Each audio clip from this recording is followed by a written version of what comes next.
Welcome, everybody. I'm so glad you're here joining us tonight. We are so privileged to have Dr. Aly Cohen speaking with us tonight and sharing all of her knowledge, information, and useful tips.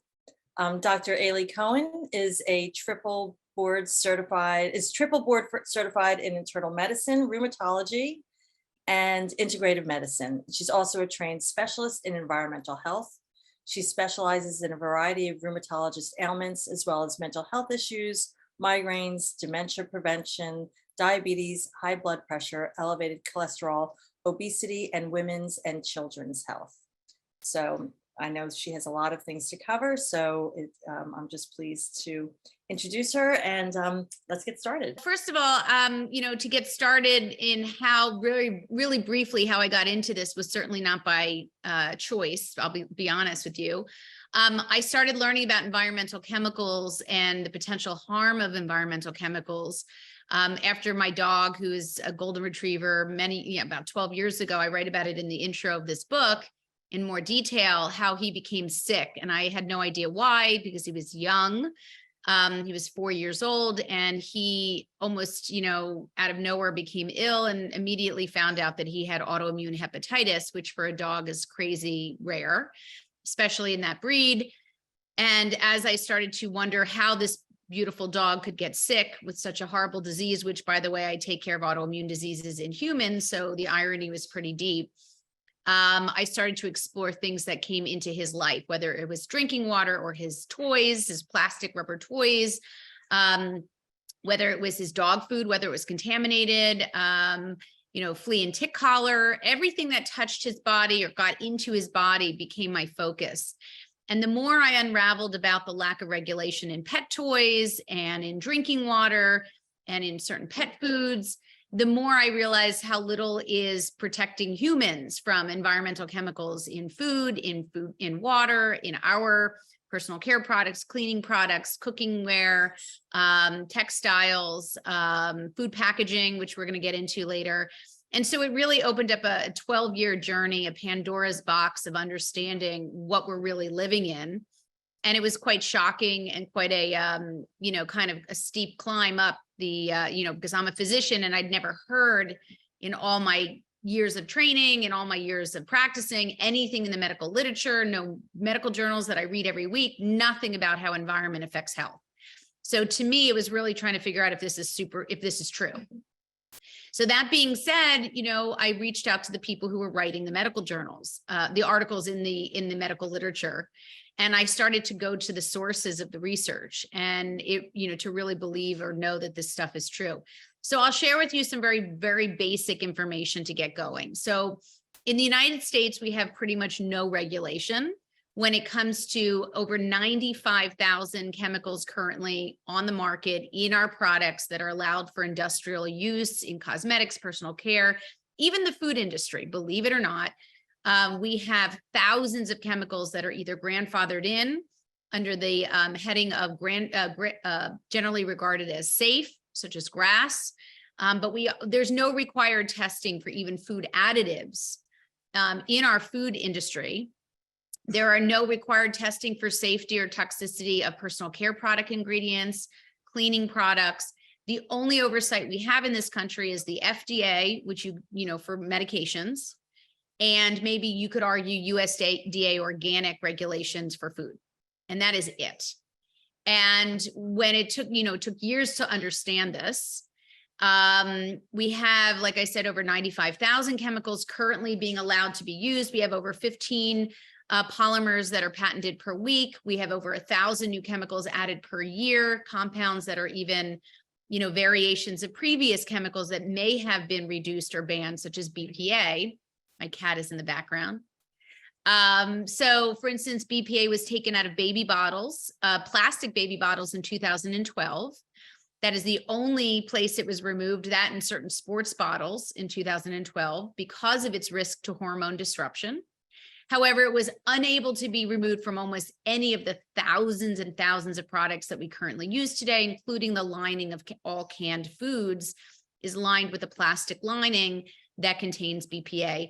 The reason it was taken out was the work of my co-author, Frederick von Saal. He's the forefather of endocrine disrupting chemical research. He's a renowned reproductive and neurobiologist at University of Missouri. And it was his work, along with international data and work with colleagues, that helped to remove BPA from baby bottles.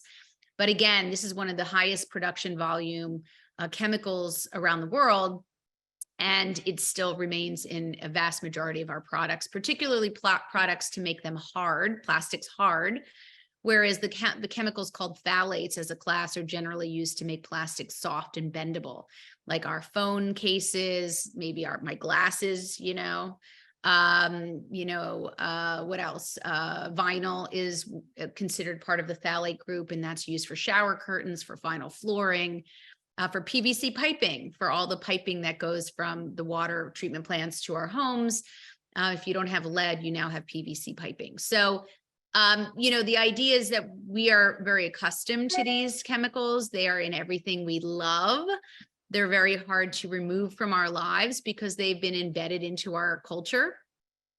But they are getting into our bodies, and there are some ways of getting into our bodies that are more effective than others, such as ingestion. When we eat food, when we drink water, we're certainly getting those chemicals directly into our body, into our gut, crossing the gut microbiome into the bloodstream. When we inhale chemicals like fragrances that are made with phthalates and a variety of other unregulated chemicals, fragrances for sure get right into our bloodstream, because just like oxygen, we breathe these in and they can be found in our bloodstream almost immediately. So, this is not supposed to be, hopefully not a doom and gloom conversation. It's to, have people gain awareness. And then really all my work is based around the practical changes that reduce those exposures. I mean, I've always believed, as a person who colors their hair and has 2 teenagers that eat Skittles and, Gatorade and all these things, that the way to make change is to, to ease into these changes, to not look at it as a diet or immediate fix, but more as lifestyle changes over time. And I often now at this point talk about where the highest yield changes would have the greatest benefit to our bodies.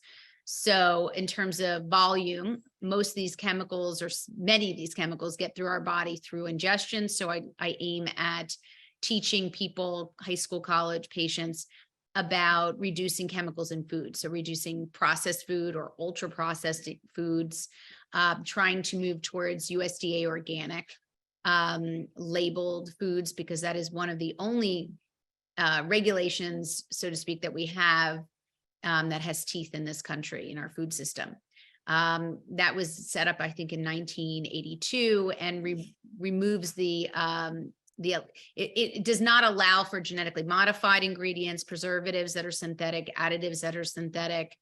They get fined if they have breaches in their responsibility as a USDA producer.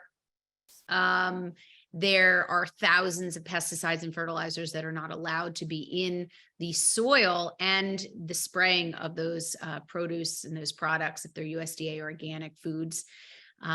So really that is something that I do lean on. I do share also that frozen organics with the USDA label are a great alternative, if not better, believe it or not, than fresh foods. And I'll say why. Fresh, if you get it that morning, if you go to a farmer's market, like we have so many lovely farmers markets, which is great. My kids just volunteered at the one in Princeton today.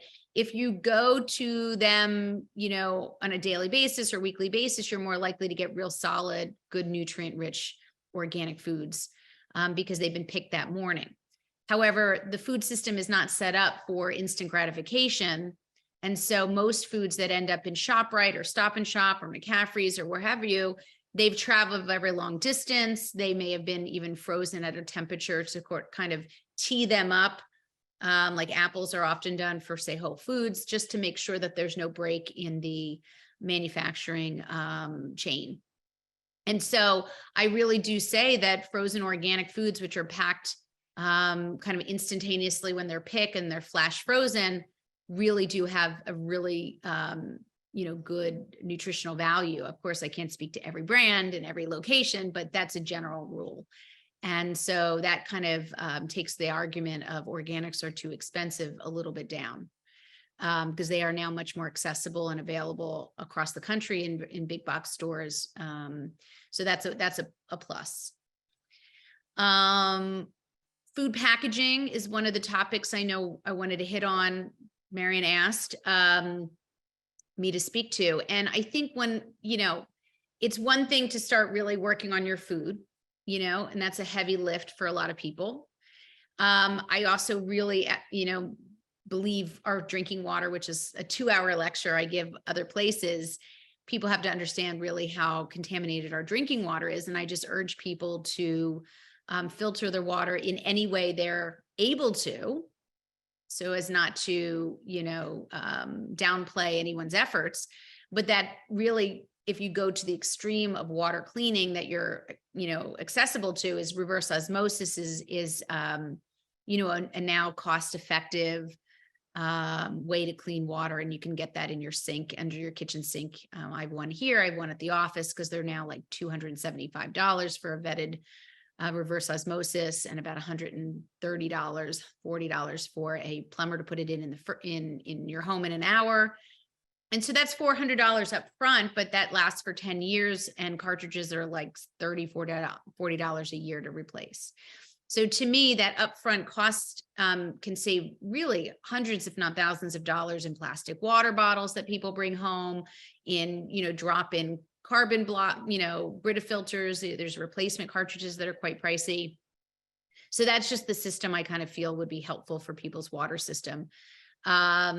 So water, food, and then there's food packaging, of course, where chemicals from food packaging, they call them food contact chemicals, food contact materials, FCC or FCM.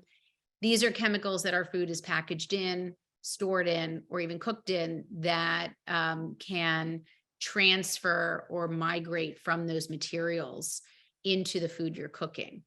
And that can often happen with, for instance, plastics that single-use plastics are everywhere. It's almost unavoidable. But if you can locate, brands that continue to use glass, or at least transfer your food to glass or stainless steel for heating and cooking, and not do any steam in bags, where the heat can actually leach more of those chemicals into the foods, especially if they're fatty foods, because many of these chemicals are lipophilic and they like fatty material, fatty, liquid interior, like eggs and that kind of stuff. So, and oils. So it's really, just a message of, number one, looking if there's available alternatives.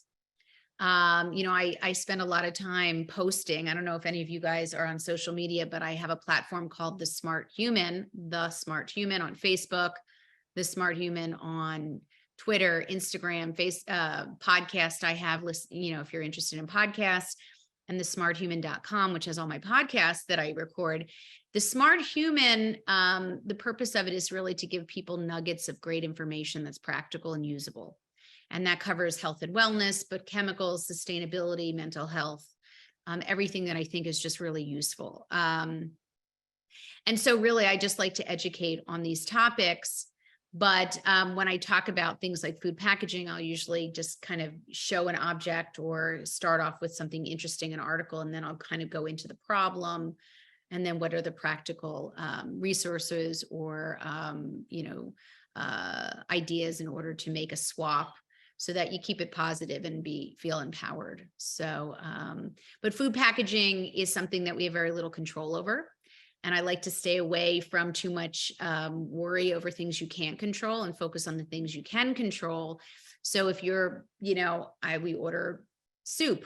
If you order soup from a restaurant, often they'll give you a hot plastic container with soup, or our Indian food, in tikka masalas in the hot containers. And so what we've worked out locally is just to bring our stainless steel container to those restaurants. And yes, they think I'm crazy, and yes, they manage it because they get paid for it, but they'll actually be kind enough to fill up those orders into a container that I provide for them. It wasn't so easy during COVID, but now I think it's a little bit looser. So those are little hacks that I think of when I want to enjoy my food without twitching and thinking it's filled with chemicals. There are quite a few questions in the chat, so maybe Sure. take good time to, and some of them are brand related. So I don't know if we do like, or make recommendations on brands or not. That's totally Yeah. I okay. don't make recommend, it's one of those things people ask me about water filters. People ask me, I do a lot of work with schools. I write curriculum and universities. I write academic books. I have 2 books from Oxford. This Non-Toxic is my consumer version through Oxford and Dr. Andrew Weil's series, because I work with him. But the other book's a textbook. And so because of the academic work that I truly weigh heavily on, and the relationships can't be tainted by endorsements. So I have chosen not to share any brands. I do with my patients, I will tell you that. I do that because I want them well, and this is the direct way to get them well, is to give them all the good hacks. But I really don't share in terms of the public, because I want my messaging to be more about the how than the what. And so to me, I'd rather people have the fishing rod than the fish, and give people the right resources, because things change up anyway. Even manufacturings change up. And so even telling someone which lipstick or which hair shampoo or this or that, next week it could be bought by another company. So I want people to constantly be able to check their products and have these vetted resources. So I go to the environmental working group for their reviews. And so is that something that we could suggest that people do? Certainly. Yeah, I mean, that's what I do with my high school students. And I have a whole chapter on personal care products in the book. And I basically will take a bag full of, junk from, I say junk because I have to open the windows on the way to the high school to present these. It smells so bad. But I'll bring in all these like nail polishes and Axe body spray and, hair relaxers and all these different products that are very popular. And I'll toss them to the kids and they'll giggle in embarrassment. And then we download the app and we go through each product, and they get to see what is in the product. And usually like, oh, that's mine, or that's mine, or that's mine. And then, we basically say whether or not it seems like a reasonable number or not. It's not for me to judge. And then we look at alternatives. So they are actually able to look up their own products, and look at alternatives if they so choose. And that's the whole. And what app is that? So that's under EWG Skin Okay. Database. So you go to EWG and it'll kind of find you, ewg.org. Yep. I also have a healthy living app. It's called Healthy Living, and it's free, and you can use barcodes actually. Okay. So I just put that in the chat. And also I know that, when I look at ingredients, I'll look at something and go, oh, what does that do? And then I search and I'm like, oh, I don't really want that in my body. When you look at what it was created for, Some things sound ugly, like, acetic acid, vinegar. Sounds pretty awful, right? But Right. it's not. So Right. I think, because we're not all toxicologists, including myself, you sometimes, you want to rely on people who do this for a living, like environmental working group. They're toxicologists. I've worked with them very closely for my early years of putting this all together. And they're a very legitimate group. And so I do have a lot of resources in the book that I think are evergreen, that are run by people that are legitimate. There's Arlene Blum, who was responsible for taking flame retardant chemicals from her research out of UC Davis, out of kids' baby pajamas in the 70s. She runs a website called Green Science Policy, I believe, and they have access to, couches without flame retardants and things without PFAS and all the perfluoroalkyls. So again, by topic and resource, they're all listed sort of so that people can work their way through different topics. Okay. And is it Arlene Blum, ARLENEBLUM? BLU, yeah. Mhm. All right. So she's just one of the many people Okay. that made it in as a resource. Okay, so let's see the questions. What do you suggest any supplements or foods to detox out the PUFAs and plastic food linings we encounter? Okay, great. So this is a great question. I even have a whole chapter on how to detox safely. And as a person who studied a lot of anthropology as an undergrad and then continued some work at Princeton University when I moved here, I really do focus on the way the human body has evolved for millions of years and how we can detox in a way that doesn't sound, crazy. High colonics and coffee enemas and, sweat boxes where you almost die and all these crazy things where, I really just don't know that I could support, but I will support the human body's incredible physiology and the fact that we were designed to keep ourselves healthy and free of chemicals that our bodies never recognized for millions of years.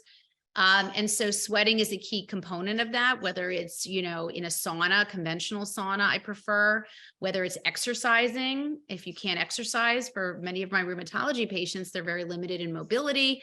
Certainly, saunas are wonderful, as long as their cardiac health is in good shape. And so, drinking clean water has a lot to do with how you detox. How do you fill up your body with junky water when you're trying to clean out the old chemicals, if you're just putting new chemicals back in? So to me, water has really risen to the top as sort of a priority in terms of human physiology, human health, and human detoxing. So I think that's one place to start, is with water, and holding off from putting chemicals in is one aspect. And then there's what do you put in nutritionally to also support the body to heal and block the damage from chemicals. So there's a whole bunch of data and information that I presented a couple years back with Dr. Weil at his nutrition conference. And the whole talk, which took me 6 months to write, was which nutrients are designed to block the harm from chemicals. So chemicals can, do a lot of stuff with our epigenome, and it's called DNA methylation, and change some of the epigenomic expression of disease. And it turns out there's great studies showing, green leafy vegetables that have high levels of B9 and folic acid, that omegas, high quality clean omegas can do a great job at blocking some of the effects of environmental chemicals. We know that lead and cadmium and heavy metals can be blocked by having elevated or normalized levels of iron and not being anemic, or having elevated vitamin C. So we have really good information that it's not just about removing the toxins, the harmful chemicals, but it's also about how do we make our body healthy enough to actually fight off the effects of these chemicals. And I think that's a two-pronged process that we can all, take on. It's our same prescription: whole foods, lots of plants. Yes. Um, Yes. Okay, so let's see another question. There's a new product that's sprayed on organic food called Apeel, Apeel. Okay. I don't I know. don't know anything about it. I really don't know. There's ways to look up, obviously you can I teach my patients actually how to look up medical journals, and high school students. You can go to pubmed.gov and start looking at some of these, chemicals and seeing what hits. You can just plug around the internet. And then there's like the NTSDR, which is NTSDR. Which I do not know at this hour what that stands for. I can't remember, but it's a data registry, and it's really for chemicals. And you can look that up for NTSDR. There's the NTP is National Toxicology Program. So there's different sources for looking into chemicals you may not recognize. And I actually had to do this. Speaking of which, we live on a farm here in central New Jersey. And there's about 200 acres that are farmed right around our house. And so I've been battling the farmers here in a good way. I bring over organic beer and, chat it up. But, we've been fighting various farmers who use glyphosate, and then they just had another fancy name, and I had to chase down the manufacturer and see what it was about. The farmer didn't even realize that it was one spraying a season instead of two. So I had to show them that it's supposed to be one because of the water systems and the requirements regarding the chemicals toxicity. So these are the things where, unfortunately, you may have to be proactive on your own. And, I had to look up some pesticide databases for that information. So I don't know really anything about that one, but they repackage these all the time with fancy names. And by the way, the active ingredients may be very toxic, but no one ever looks in the inert or inactive ingredients. And those can be even more harmful than the active ingredients when it comes to pesticides and even products. So I guess do your own research, right? Do your own research. And, when I was talking about alcohol for COVID, I found alcohol on that. It says active ingredient, isopropyl alcohol. And if you look at the very bottom, it says inactive ingredient, it says water. So I used to post, these kind of cleaners during COVID saying, you should look at these new marketed cleaners and see how crazy they are. And I would show pictures of the different types of bottles. And then I would just show my isopropyl alcohol, how literally it had 2 chemicals and neither one is problematic. So I like to do that because I'm doing this anyway. Why not share it, Sure. So you had mentioned steaming vegetables and like the steamables, the frozen steamed vegetables.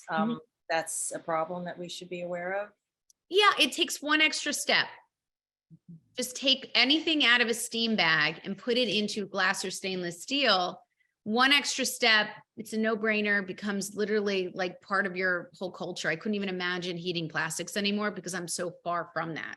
Whereas that used to be my life as a mom of young kids. I mean, I had every steamer bag you can think of in my freezer, and I didn't do anything about it. So I think, it's a journey. You do one thing at a time that's comfortable, and then you keep moving on. And don't let perfection be the enemy of good. Okay. Are there, I know we were not talking about brands, but the the can linings, that we find all of our beans and our tomatoes, all those great foods. Is there a resource to look at? Maybe Environmental Working Group has that too, to look at brands that don't have, or do they all do? They all have the plastic. Probably only one. I think like an Amy's or some organic line may have use oleoresin, which is sort of a vegetable derivative. It also adds about 2 to 3 cents per can, which is passed on to the consumer. So it is just really prohibitive for most of these companies to change because no one even cares. I mean, almost all the organic brands are all still made with BPA. So those bag of beans are looking more attractive. You're that in your pressure cooker, right? And it's not to say we don't indulge in these things all the time. Not all the time, but I mean, like, you have to, I remember being on the ledge. I remember being so crazed by all what I was learning.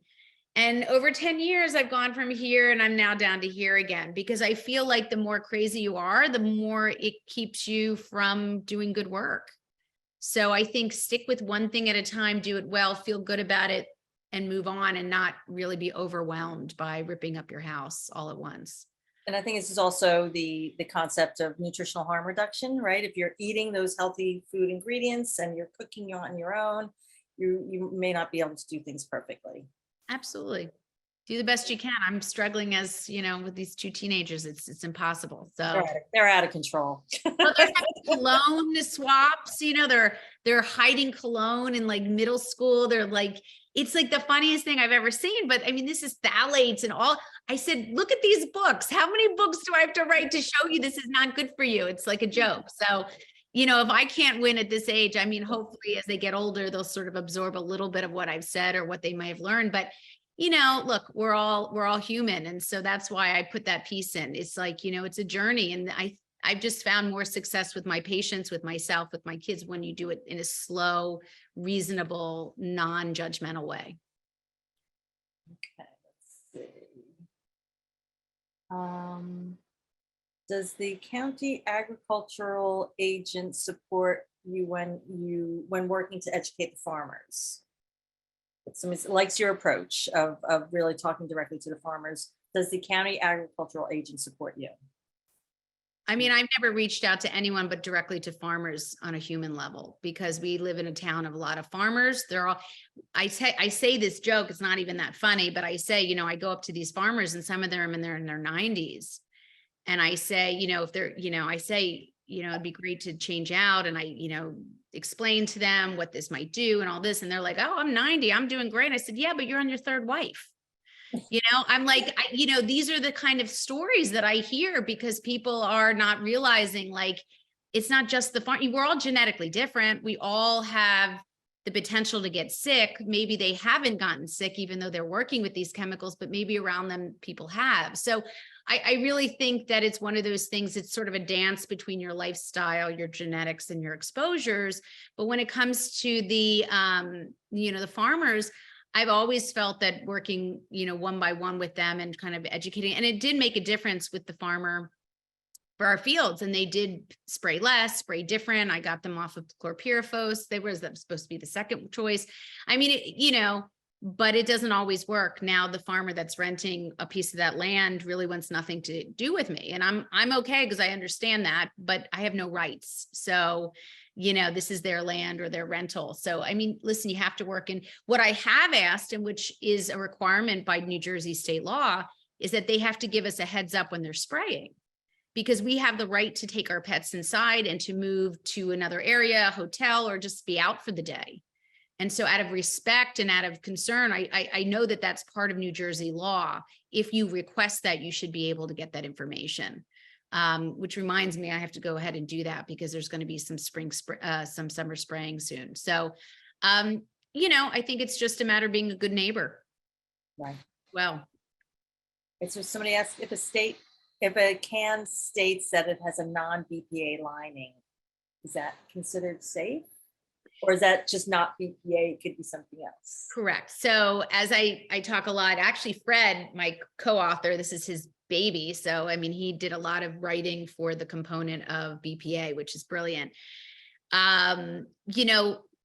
We have no requirements for testing for these chemicals from manufacturers. We rely on their good faith of what they tell us, which is ridiculous. And what they've done is wherever the BPA was being used, and for baby bottles, they often replace with BPS, BPSIP, BPF. There's a lot of what we call regrettable substitutions. It's a whack-a-mole.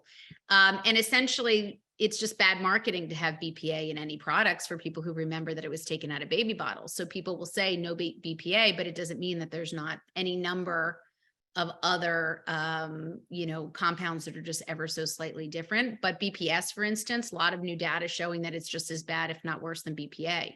And that's often what they use as a substitution. And they use it on, for any type of thermal paper, like airplane tickets and parking tickets and receipts at the supermarket. That's where the ink is set with heat using BPA in the paper. BPA is often in, like I said, plastics. And it makes plastics more hard than soft, but it's in so many, it's in nail polish, it's in hairspray, it's in a variety of different, products on synthetic leathers and materials to make them bendable, or to make them sort of like plastic plus bendable. So BPA is pretty much everywhere. And so if you're talking about ingesting it, which is probably the largest consumption of it is through food and water, you want to try to move from canned foods is one great way. And there's some great studies I talk about in the book about from Harvard School of Public Health, where they changed out just soup, a canned soup every day from, they had 75 participants and they just substituted Progresso soup. They used the brand name, 16 ounces for 5 days. And then they did a 2-day washout. And then the same 75 participants had just soup that was not processed, no packaging for 5 days. And it turns out that there was an 1100% decrease in BPA exposure from the urine samples that were tested, because it's a half-life of 6 to 8 hours. So you can give up BPA, for instance, and it will wash out of your body over a period of a couple of days. So there are things in this book that will tell you, oh my God, you can beat certain things. You can reduce those exposures. They can be measured in urine and blood. And these studies are excellent. So, I encourage people to move from canned foods socioeconomically. I think, it's a little challenging. When I talk to certain groups, I don't want people to feel bad that they have canned foods. But freezer foods are definitely a nice substitution, USDA organic. When it comes to non-stick surfaces, I say swap to stainless steel. When it comes to, popcorn bags and some of the grease-proof coatings that have the PFAS, the perfluoroalkyls, get whole corn grains and pop in a regular popper. And, there's just really great hacks that are easy to do to avoid those chemicals in food packaging and on cookware. How do you feel about microwaves? I would not survive without one. Look, the biggest thing with microwaves, and believe it or not, radiation is not a problem as much as people think with microwaves, except if you're very close to microwaves, because that's a Faraday box. It's containing all the radiation in the box, whereas our phones and everything around us, we are a microwave without a box, technically. So microwaves are not so much a radiation issue. unless they're leaky. So I say always keep a distance. In terms of food quality, it can actually, maybe reduce some of the nutritional components. They've tested this with certain cruciferous vegetables. So steaming vegetables would be a good idea on the stove as opposed to microwaving. But in terms of microwaves, I wish I didn't have one. One of my friends from college never had one. I was kind of always wondering how she made dinner so quickly. But it's possible to live without a microwave. We're just, again, we're used to convenience. And so it seems to be really part of our lives, at least mine. So. Okay, let's see.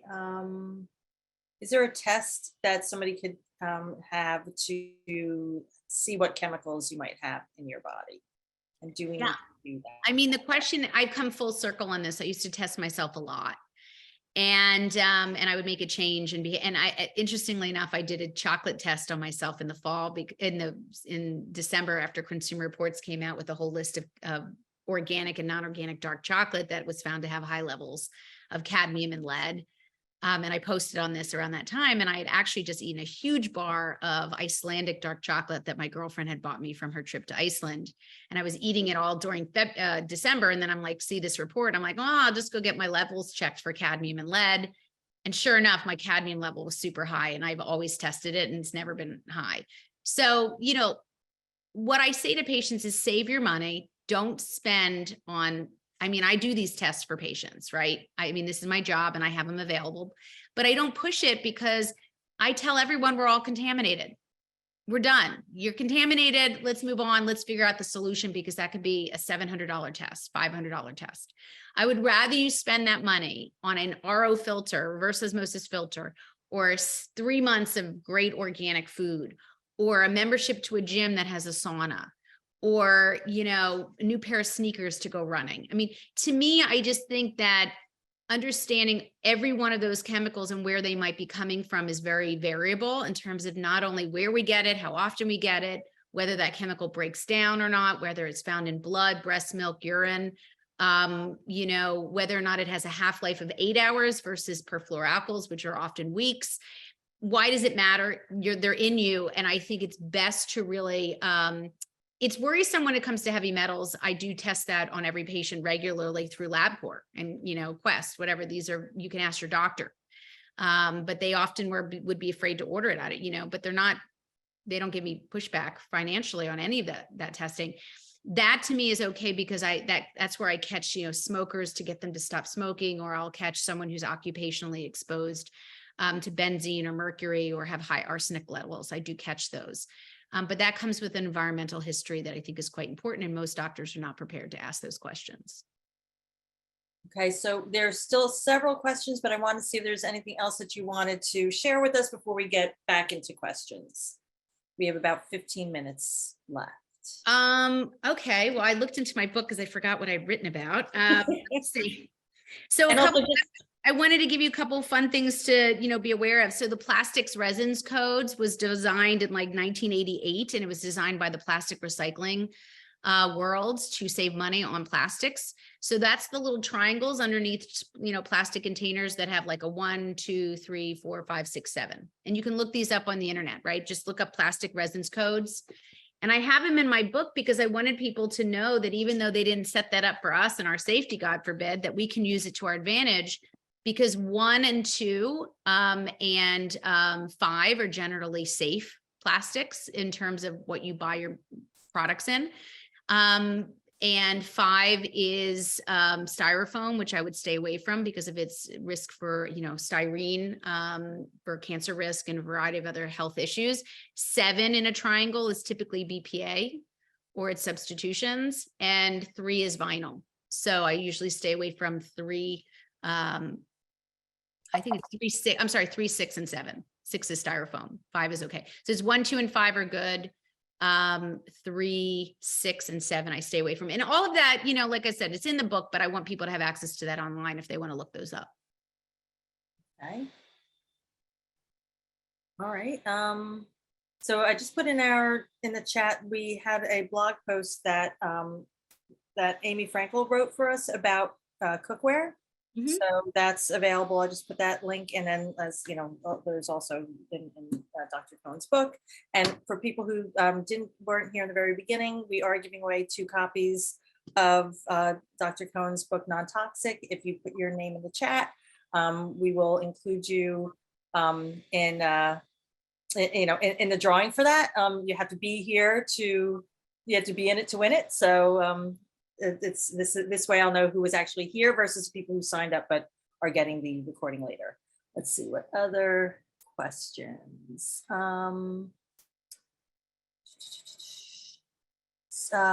Ceramic pans, nonstick pans. So what's you said stainless, right? So Yeah, stainless steel. I actually go into that in terms of, that there's a food grade stainless steel, a variety of food grade stainless steel, and chromium, and copper, kind of 18/8 on the bottom is the bottom of a stainless steel pan is a reasonable food grade. I mean, that's typical what you would get if you walked into a Marshall's or a TJ Maxx, and getting a, American brand, if you can find it, a stainless steel pan. It's great. And you don't need any of these greenwashed cooking companies that say that they have porcelain, or I personally don't know how to vet those out properly. I know there are a couple, interesting websites and people who do this very deeply, but again, I don't really have a basis for that because, ceramic in and of itself, we know that we're not supposed to really have ceramics from overseas in China because of the issue with lead, and that's part of a CDC warning. So, I mean, I think it's something to think about in terms of these special coatings. I think we go back to the old school materials, the matrix that does not leach. And so glass and stainless steel is primarily what we can have, good results with.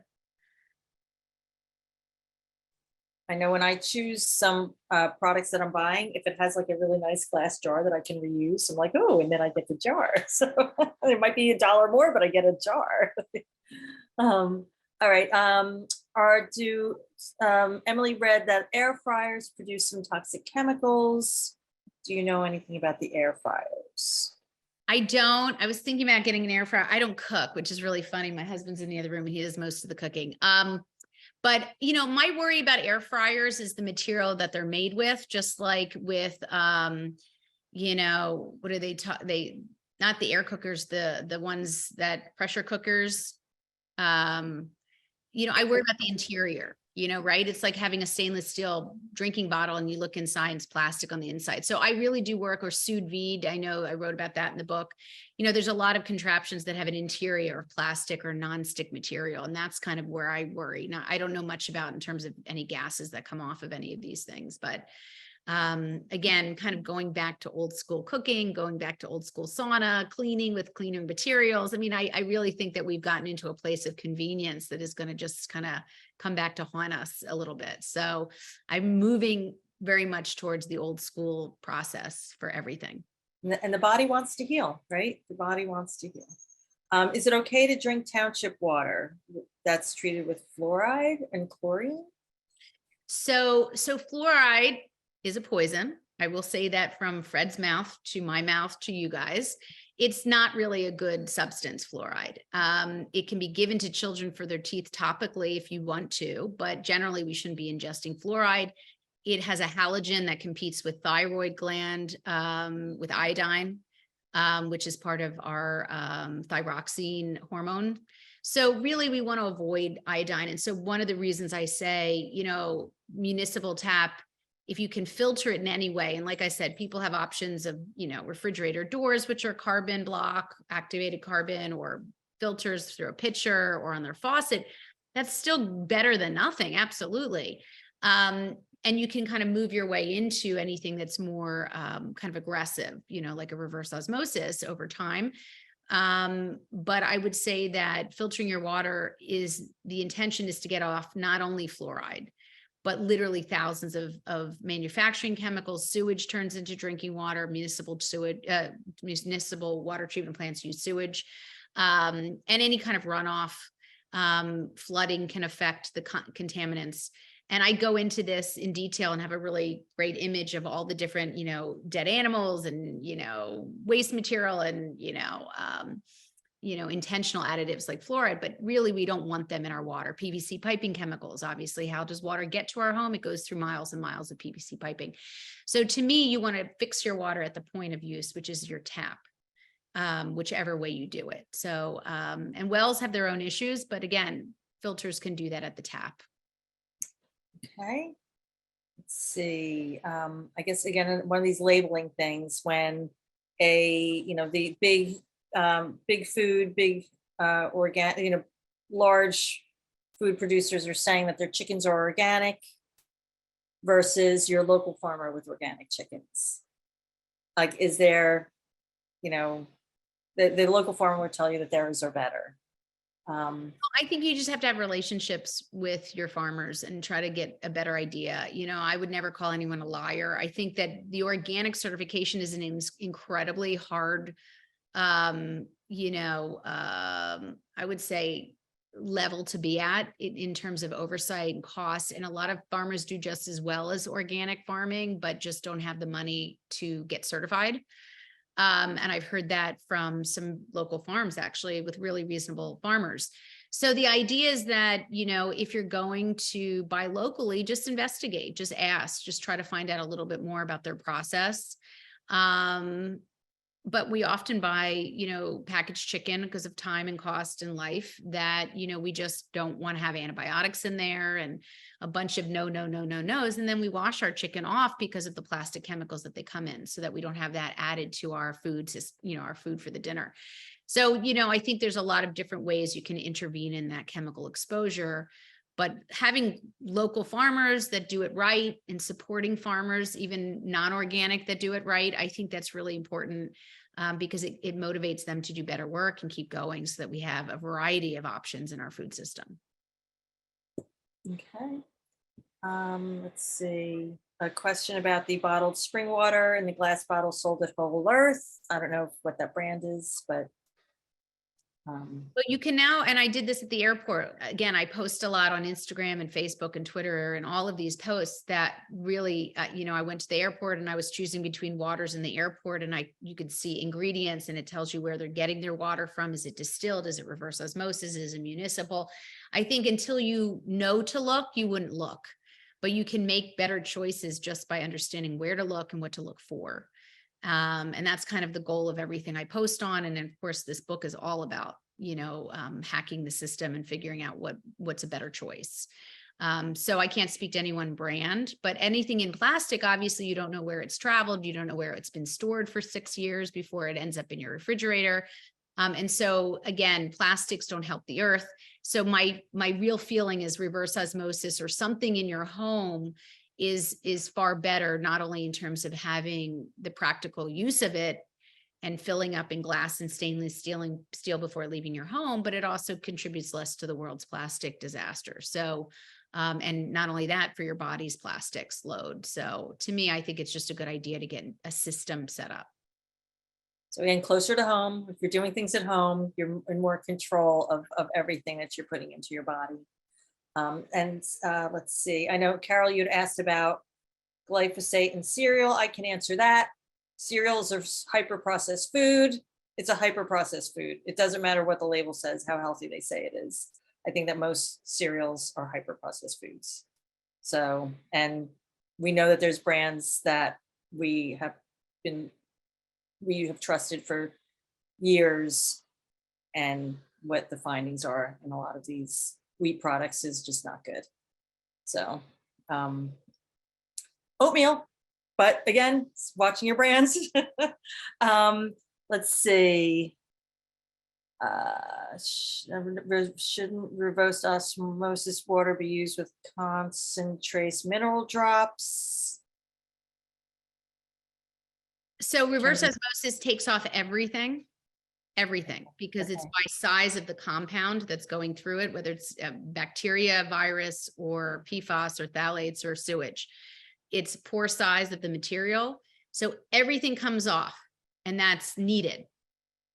And if you want minerals, which people think it's call it dead water or not nutritious water, water's not really meant to be nutritious. The salad you drink it with is nutritious. So I say, you have to take the baby out with the bathwater for water contamination. There's just no other way around it because the material doesn't know the difference between a good thing and a bad thing, between a mineral and a compound that's toxic. Okay. So technically you really do need something that removes everything, but you could certainly have that with healthy food all the time and you'll get those minerals in.